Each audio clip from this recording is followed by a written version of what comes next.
بسم الله الرحمن الرحيم الحمد لله رب العالمين. halkan waxaanu waxa weeyaan ka furaynaa waxa weeye waa magaalada Qordheere waxaanu ka furaynaa xafiiskii xildhibaanka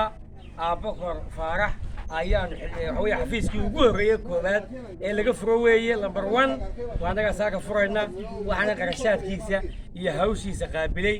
Sultan Maxamed Jaamac Ciise ayaa maxay ahayd oo bixiyay hadii la ka dhigo waa aragtaan waxa dad maxay ahayd dibadeeda taagan waxa weeyaan xafiiska waa la furay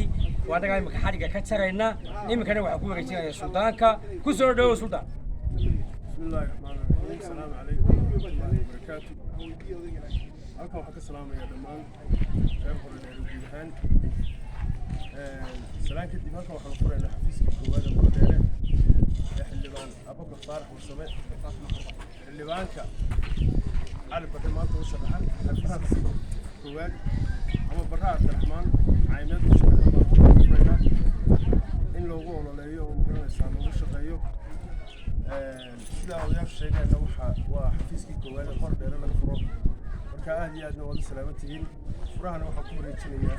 gudoomiyaha xafiiska aad iyo aad Salmaan Yuusuf Guuleed.